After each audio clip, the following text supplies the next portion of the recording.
Bonjour à tous et à toutes. Que le Seigneur nous rappelle combien il nous a aimés et a été jusqu'à la croix pour le manifester. Lisons ensemble Colossiens chapitre 2, versets 14 et 15. Jésus a effacé l'acte rédigé contre nous, qui nous condamnait par ses prescriptions. Il l'a annulé en le clouant à la croix. Il a ainsi triomphé des dominations et des autorités et les a données publiquement en spectacle en triomphant d'elles par la croix. À l'époque, on indiquait sur le bois, au-dessus de la tête du crucifié, le motif de sa condamnation. Il en fait ainsi pour Jésus. Matthieu 27, 37. Pour indiquer le motif de sa condamnation, on écrivit au-dessus de sa tête: celui-ci est Jésus, le roi des Juifs. L'apôtre utilise cet usage et nous indique que notre propre motif de condamnation fut cloué à la croix de Jésus.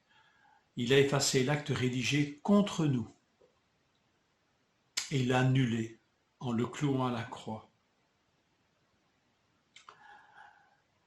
Je peux y lire que le roi des Juifs, le Messie, a pris sur lui ma propre condamnation à mort. Je peux lire les termes de ma condamnation, les motifs de ma condamnation, et contempler qu'il a été cloué à la croix avec Jésus, et par conséquent annulé et effacé.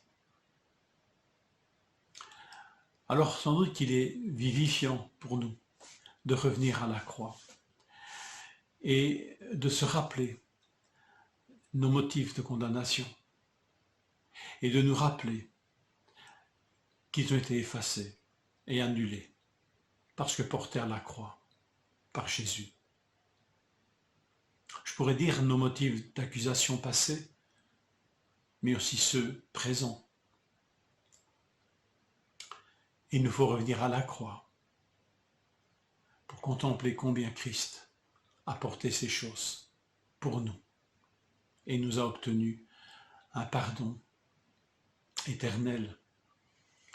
À la croix, Jésus ne porte pas seulement nos fautes, n'efface pas seulement l'acte d'accusation. Il triomphe de nos accusateurs, de nos oppresseurs. Ils sont dépouillés de leur pouvoir malfaisant, quel que soit leur nom, quelle que soit leur puissance, soit-il du domaine invisible ou visible. Tous ces accusateurs, ces oppresseurs sont dépouillés par l'œuvre de Jésus. L'image est, dans ce texte, celle d'un général triomphant à Rome, sur son char, suivi de tous ses ennemis vaincus et enchaînés. Mais ce n'est pas pour une campagne militaire que Jésus triomphe. Ce n'est pas après une campagne militaire, c'est après la croix que Jésus triomphe, ou même à la croix que Jésus triomphe. Si le salaire du péché, c'est la mort, pour tout homme, celui qui n'a pas péché a subi pour nous cette mort. Plus de motif d'accusation. Les accusateurs sont bouche fermée, car toute la création, visible, invisible, connaît l'œuvre de Christ accomplie à la croix. Elle est puissante pour fermer toute bouche d'accusatrice. Colossiens 2,13. Vous qui étiez morts en raison de vos fautes, il vous a rendus à la vie avec lui et il nous a pardonné toutes nos fautes. Et suivent les deux versets 14 et 15. Voilà comment Jésus nous a pardonné nos fautes. Revenons régulièrement à la croix pour nous rappeler l'étendue de notre pardon, en contemplant cet acte d'accusation annulé, effacé par celui qui l'a pris sur lui. Que nous puissions abonder en action de grâce et en reconnaissance envers celui qui a triomphé à ce prix pour nous. Bonne journée.